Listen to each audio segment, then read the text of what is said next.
Amateur Traveler is in its 20th year now, but can you imagine if I had people on the show who had never been to the destination, but had just read about it or seen a movie about it? That wouldn't make any sense at all, and you wouldn't listen. We all know how important it is to receive advice from people who know a destination to get the most authentic local experience. And a great option for experiencing this is Explore Worldwide and their authentic small group adventures, led by local tour leaders, perfect for solo travelers who want to meet like minded people with a desire for adventure.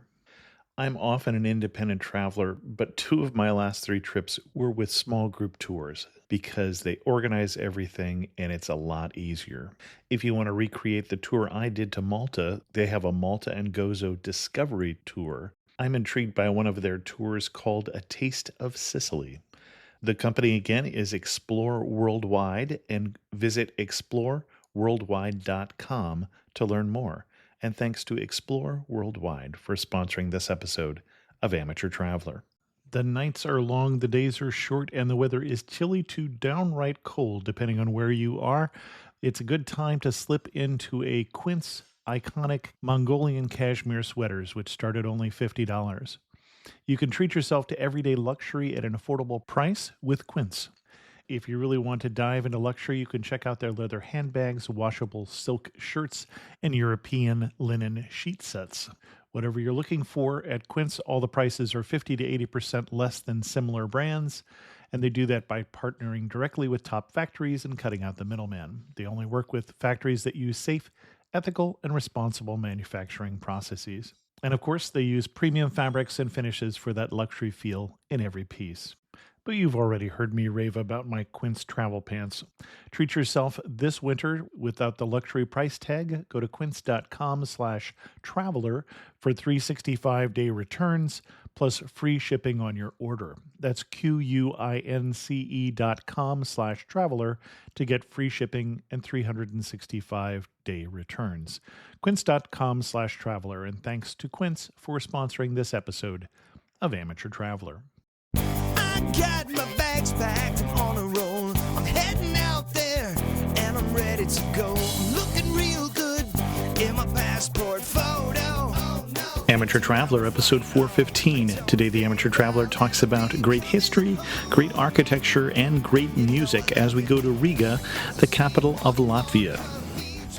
I got to sit in one more cafe. I know that I should be heading home, but maybe not today. Welcome to the Amateur Traveler. I'm your host, Chris Christensen. Before we get into this week's interview, I do have three news stories for you. The first one is an interesting and innovative idea from Alaska Airlines. They're taking that whole print your boarding pass one step further.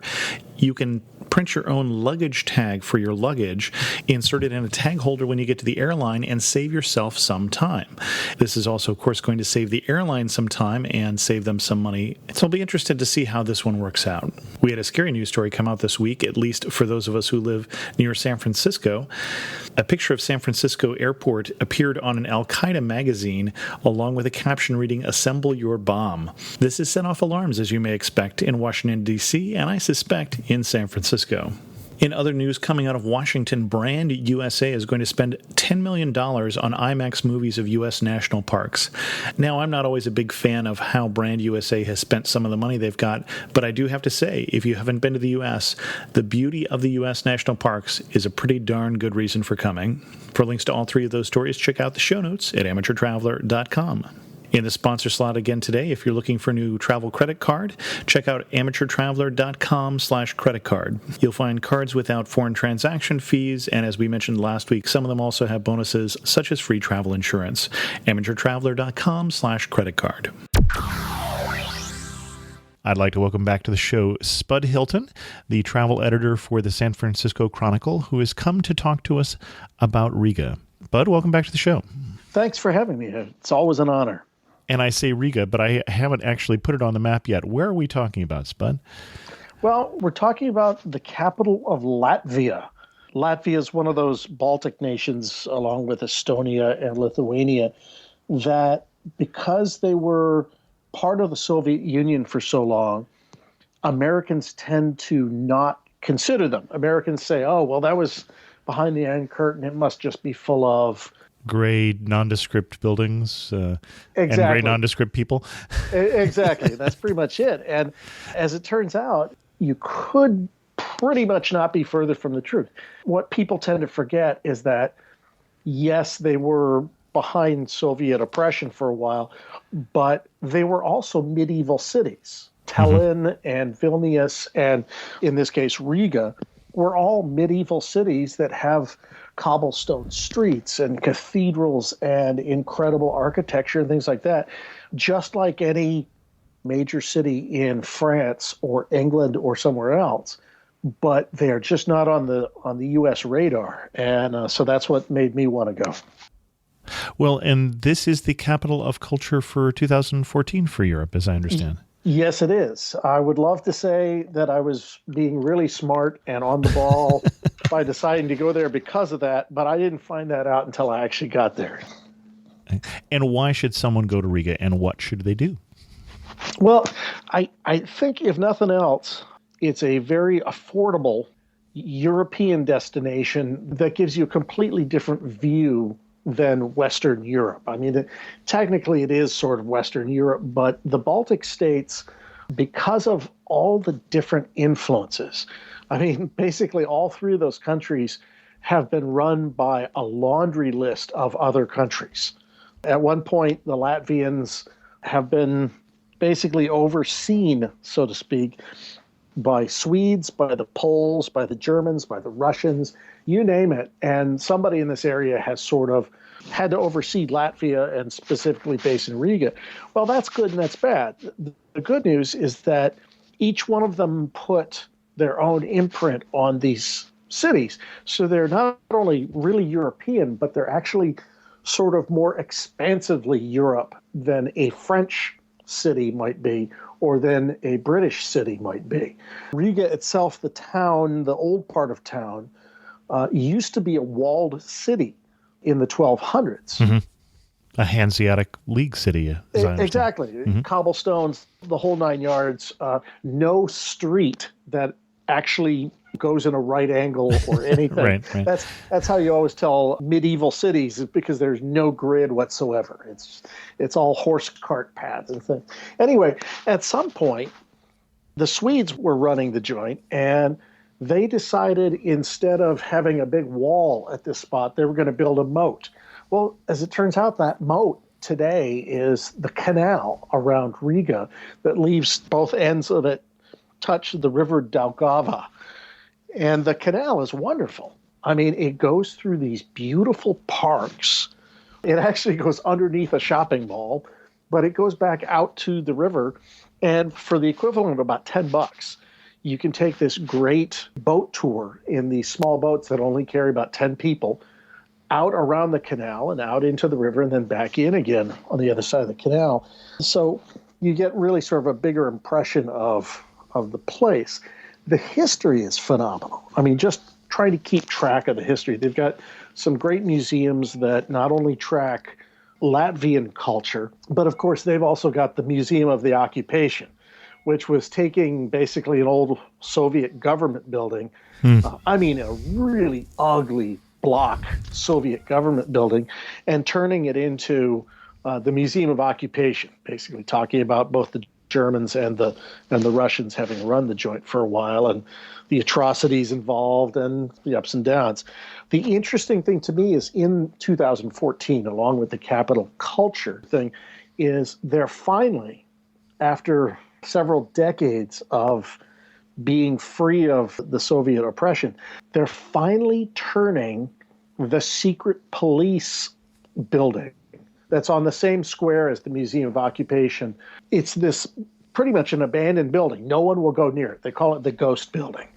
But they're finally turning that into a museum that talks about the secret police presence that was there and how many Latvians basically went into that place and never came out, and how many people were tortured. And they're also using certain floors of it as art galleries to sort of reflect some of the history and things like that. It's overall, I think the reason to go is because it's going to defy your expectations of a former Soviet socialist republic. You're going to go and you're going to expect one thing, and you're going to find a tremendous European city with a lot of history, a lot of great architecture, and great music. If you can find the right place, which it took me 4 days to do, you find the right place, there's great music there. So what kind of itinerary would you recommend for Riga? It's pretty easy to get to from Frankfurt, which is central to most flights in Europe. And I think itinerary-wise, it'd be worth spending about 4 days to get the flavor of the Old Town area, soak up the architecture, things like that, do some of the tours, check out some of the museums, things like that. Spend a day going out beyond the Old Town area because there's an entire neighborhood that is one of the best known spots for Art Nouveau in all of Europe. They had a crazy guy, I mean, he was absolutely certifiable, named Mikhail Eisenstein, and he basically offered to design people's buildings for free as a hobby and was going with sort of what he had learned about Art Nouveau. And these things are off the chart, wild buildings. I mean, it's a stately building from a distance. You look close and it has all these incredible faces and eagles and Egyptian symbols and all sorts of bizarre things. You start going out from the Old Town area and you could spend half a day just looking at the Art Nouveau buildings and going to the museum there for that. You could spend half a day at the Central Market. The Central Market is essentially one of those holdovers from the Soviet era where everybody went to the same place to get their meat for the day, their fish for the day, everything like that, and hit all of the sort of farmers market-like stalls. Well, it's all still there, and it's one giant sprawling place where you can get anything fresh, and in general, you can pretty much communicate almost anywhere. Okay. Now, I'm saying pretty much because while there is a certain amount of English spoken, over the years they've adopted a lot of English. They worked with England in the early part of 1900s a lot as a trade partner. So most places you can get by without having to know any Latvian, which I tried to learn on the plane. Not an easy language, let me just say that. But it's actually a lot of fun to go through the big market stalls at the Central Market and just sort of look at that. You can spend half a day doing that. Even a little bit farther out, if you go work your way out in concentric circles, you can find a lot of the buildings that were reused. There's a lot of stuff that was reused for the Soviet era and then reused again from Soviet era back to Latvian era.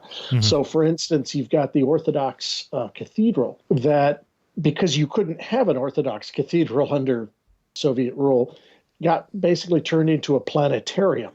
I'm sure it was great as a planetarium, but it's now been turned back to the Orthodox cathedral, and it's just beautiful. They've restored all the frescoes and things like that. I think a good solid 3 or 4 days would give you time to get a solid flavor for the town. I would try to get another place in the Baltics along with it. So say you're going to spend a week to 10 days in the Baltics. I would actually try to hit Vilnius or Tallinn and Riga. For what it's worth, the bus system is actually pretty good. There's not much in the way of trains in Latvia because they dismantled most of their train system. But the bus system is great, runs on time, gets you there efficiently, and it's cheap. It is just cheap. So if you were going to go to Tallinn or to Vilnius from Riga, it's less than a $20 bus ride. So I would try to pair those up. What surprised you with Riga? I think the same thing that I was encouraging other people to find out, which is it defied my expectations. What surprised me was I, too, had gone into this thinking, okay, former Soviet buildings, gray square block buildings, and everyone depressed and blah, blah, blah. Well, as it turns out, not only is there all this beautiful architecture and great history, but Riga, for a while, in part because of the Brits and in part because of the Germans, got turned into an inexpensive stag party area. Oh, where basically a lot of different cultures go to Riga to have their big bachelor parties. I don't know if that's because there's a lot more clubs than there are in most places, or if there's a few strip clubs. I didn't really count that many. But whatever it is, there seems to be a demand for that type of thing in both Lithuania and Latvia. And so there are clubs, there are nightclubs, and a few of them are sort of authentically Latvian clubs. I mean, they're hard to find, but you go in there and everybody knows each other, and the band is Latvian music, and it's all terrific. And these are the ones you said it took you a few days to find. It took me a few days to find. It's one of these sort of catacomb-like underground clubs that just seems like a place where you're going to go to hear Latvian folk music. And amazingly enough, and he actually denies this based on the photo I took, but the lead singer for the band that was there that night looks an awful lot like the writer David Farley. So I had a double fun evening of making sure to go up afterwards and pose with this band guy and make sure to send the picture to David Farley, the writer. So, and it sounded like it wasn't Latvian folk music? It was Latvian. It was Latvian folk music. Okay. Yeah, but Latvian folk music modernized to some extent. So in other words, you've got a sort of full rocking band, but they also have an accordion, or they also have a violin. It was just a really nice evening down there. Well, let's get back to what are the expected places that I should see. If I look at the guidebooks, they're going to tell me to go to these places, and you completely agree with them. You've got to do... You have to do the Old Town. Okay, assume that, right? But where in the Old Town? Well, the former walled city is going to have a just massive main square that the cathedral is on. And the cathedral's right next to their best museum, which you wouldn't think is that huge, but goes on and on and on. It's absolutely a phenomenal museum. Once you're in that main square, because it's a medieval city, the roads lead off of that square in about 9 different directions. So it's impossible to sort of give directions in general, but you head down any one of those toward the river, and the riverfront is wonderful just for sort of hanging out on and watching the boats. And it's an industrial port on one end, and they actually do get cruise ships now, that more cruise ships are starting to do Baltic itineraries. But once you've seen the larger old buildings, you just want to wander the alleys in that medieval city, because you're going to keep running into things that you're just amazed are there. Although at the same time, when somebody was giving me a tour about all the Art Nouveau, one of the first buildings they took me to this building and pointed up at the Art Nouveau above it. And I looked at the first floor, and it was a TGI Fridays. So they do have commercial chains. They do have touristy facilities. And yeah, they get a certain crush of tourists, but it's not that hard to get sort of out of that same way by just wandering the small streets, the medieval streets and alleys. You definitely want to take one of those boat tours around the canal. That was without a doubt wonderful. You definitely want to go out to the Central Market. Those are all things that you're going to see for the most part in the guidebooks, and I absolutely agree. And then flipping that on its head, the ones that you see in the guidebook that you would say just pass. I think a lot of the sort of party aspect wasn't your scene? Wasn't really my scene. Didn't have a lot of Dixieland band. Yeah, not too many New Orleans traditional jazz bands in Latvia, apparently. Which Spud plays in a Dixieland band, is why I'm not just pulling that out of the air here for those of you who are wondering where that is coming from. It's not as much of a non sequitur as it would as you might think. Yeah, exactly. Oddly enough, they do have early New Orleans traditional jazz bands there. I just wasn't there on the right nights, and I didn't take my cornet, so I figured I'd try to sit in somewhere, but that didn't work out. I think the overall sort of party scene, the club scene, is not only a little too brassy, a little too young, a little too whatever, but it's also run almost entirely by Russians. During certain parts of the last century, Russians were the dominant population in Latvia and Riga specifically. And that sort of turned around over the last 20, 30 years. But they still own a lot of the businesses, and most of the entertainment businesses are Russian-owned. And that's fine, but there's a certain edgy tourist beware type of situation where you might find yourself buying a drink for somebody, and that drink is $150. Oh, that old scam. Okay. Yes, there seems to be a lot of that. So you need to be aware that the brassier, younger end of the nightlife in Riga has its pitfalls, and to be careful about that. That said, I actually spent one evening doing almost nothing but watching what is probably the most popular rockabilly band in Latvia. There's a sentence you don't hear very often. No, I was trying to think that I was surprised that it isn't by default the most popular. There are more than one? It's entirely possible that there's more than one. I asked about if there were any others, but I don't think they understood what I was asking. So okay. we didn't really go there. But they love music. They just love music, and you're going to find it almost every direction you turn. The food sort of runs the range because they're getting a new sort of infusion of great restaurant chefs from elsewhere, or Latvians who are coming back, who've been elsewhere and are bringing new ways to prepare stuff. But honestly, almost every Latvian I asked said, our food has never been good. We were farmers. We basically ate meat and potatoes. And there are a few places that really hold that up.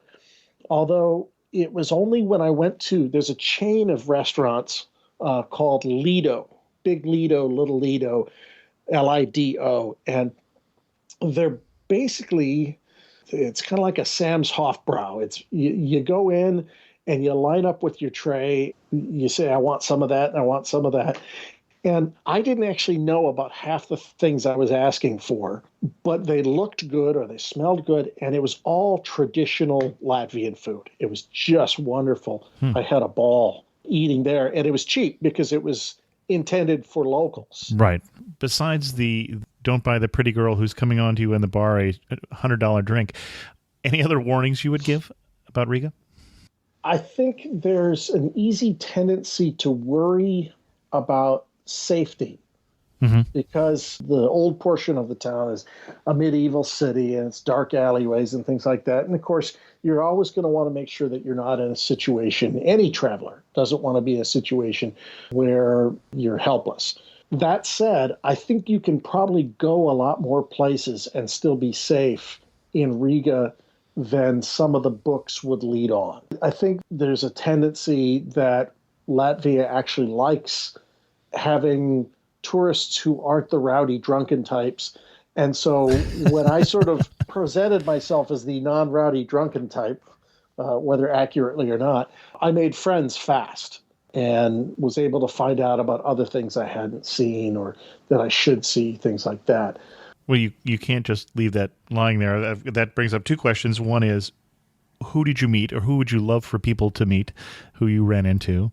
And two is, what kind of secrets did you learn? There was a guide who I talked to at length while she was showing me around. She was actually working for somebody who used to be with Hewlett-Packard, who now lives full-time in Latvia because he married his wife and went there. And he suggested this guide who I spent the better part of an afternoon with.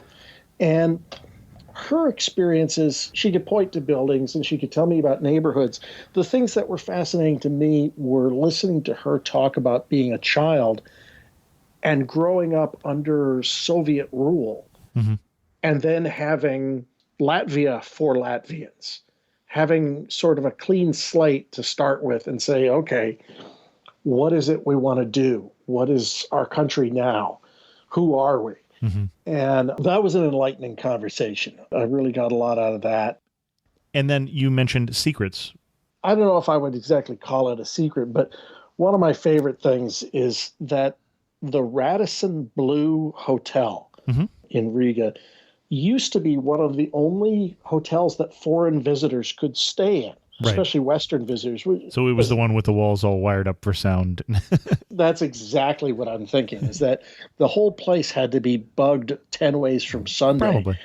But it's actually one of the nicer hotels in town now. And on the top floor, 26th floor, there's a bar called the Skyline Bar. And it's by far the best view.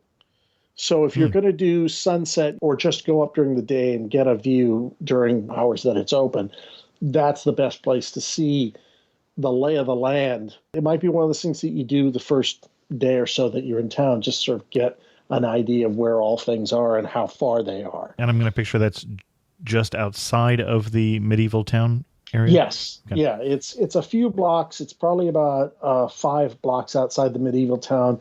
It's across the canal and past the Monument of Freedom, the great Monument of Freedom that was put up in the early part of the 1900s. But despite the fact that they were pretty much run by the Soviets were smart enough not to take down the Monument of Freedom, because I think they would have run into some problems if they had tried that.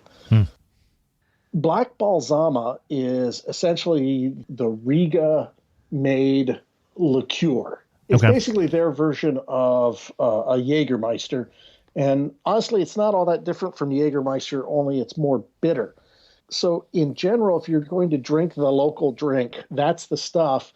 But they'll ask you if you want to mix it with currant, black currant, and you should. Also, it works pretty well with Red Bull. But then again, I think everything works well with Red Bull. Well, so we won't get into that.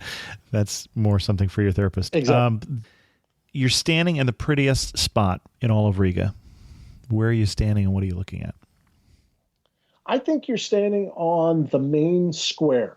Okay. Because, again, you look in every direction and you're going to see down some street that isn't straight. It's going to be some crooked street, and you look down that way and you think, well, I can't see what's down there. I need to go down there. But it's cobblestone streets in every direction, and it's the cathedral right there, and it's what used to be some of the old 18th century banking buildings and things like that. There is almost always musicians and performance tents and things like that going on in that main square.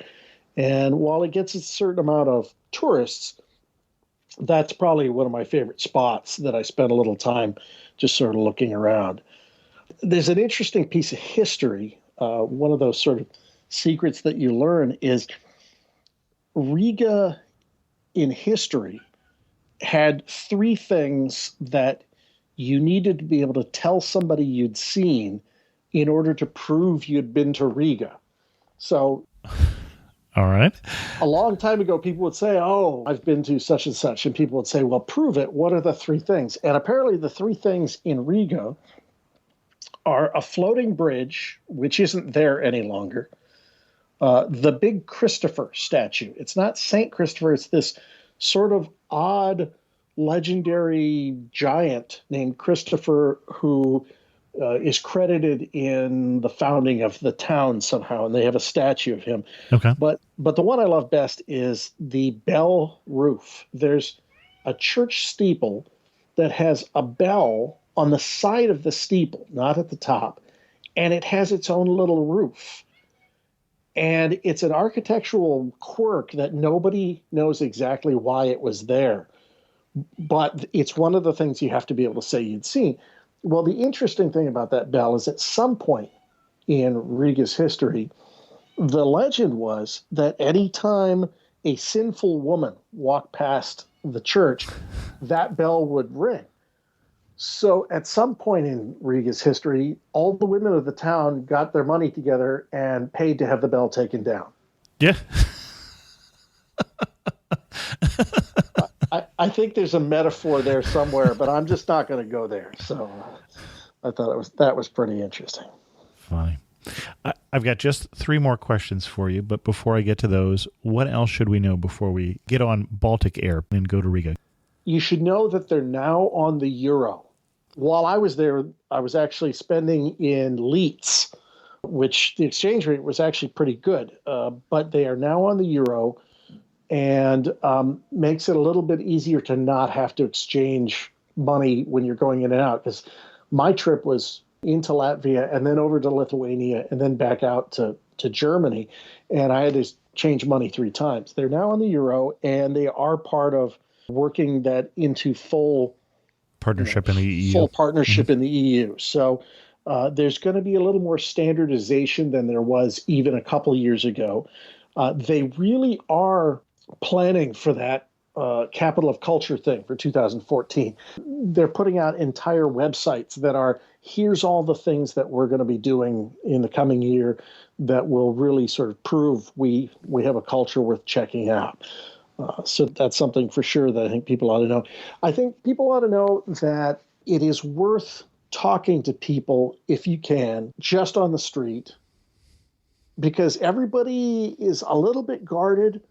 But if you're not showing yourself to be one of those sort of drunken rowdy types just there to do stag parties, they are interested in telling you about their town. They are interested in telling you a little bit about their history. It just takes a little bit of getting through because, again, we're talking about entire generations who didn't talk to strangers, and for good reason. Mm-hmm. So it's worth meeting people and trying to sort of casually strike up a conversation if possible, because once they do sort of get past that initial trepidation, they're wonderful people and they really do love their country. Excellent. Last 3 questions. One thing that makes you laugh and say only in Riga. I think probably for me, I think that bell. Yeah, I was thinking that was probably your answer, but that bell has to be it. I mean, it's basically the idea of a separate bell on the outside of a steeple that has its own little sort of rain catch roof to it, and that nobody can sort of explain why it's there. That seemed to be one of my favorite only in Riga type of situations. And finish this sentence. You really know you're in Riga when? What? You really know you're in Riga when you walk down the main street that has 8 or 9 Eisenstein architecture buildings, because you cannot be anywhere else in the world and see these sort of, they called him a wedding cake designer. I'm sure there are architects who believe that he was just absolutely out of his mind, but the bizarre nature of these things, the over-the-top nature of these things is just gorgeous. But this is the only place that you can find that kind of concentration of this kind of Art Nouveau. I'm getting the sense that as Gaudi is to Barcelona, Eisenstein is to Riga. Yes, that would be an accurate depiction. Okay, excellent. And if you had to summarize Riga in just 3 words, what 3 words would you use? Medieval, European, and unexpected. Okay. Unexpected. Excellent. Spud, where can people read more about your travels? Well, if you're in the Bay Area, you can usually read about my travels either in the San Francisco Chronicle travel section, which comes out on Sundays, or on the Bad Latitude travel blog that's at SFGate or at the travel pages at sfgate.com. And we should say that you don't have to be in the Bay Area to read the online. Right, exactly. Hopefully you can read those just about anywhere you have a connection. The online is just sfgate.com/travel or sfgate.com/bad latitude. And those are usually the best places to find me these days. Excellent. And I didn't mention that Spud has been on the show once before, and that was talking about Gibraltar. So if you enjoyed listening to Spud, you can go back and check out that episode as well. Spud, thanks so much for coming back on the show and telling us about your travels to Riga. Thanks for having me. I always appreciate it. In news of the community, I got a tweet last week from Dawn Chiasson, who had this comment on the Nova Scotia episode. Nailed it. She's right. Explore by car off the beaten path. We are proud to show off Nova Scotia. Also, we consider Toronto central Canada. I also saw this comment on 44parksandtraveler.org. When I run at home, I usually listen to sports or travel podcasts. My favorite travel podcast is The Amateur Traveler with Chris Christensen.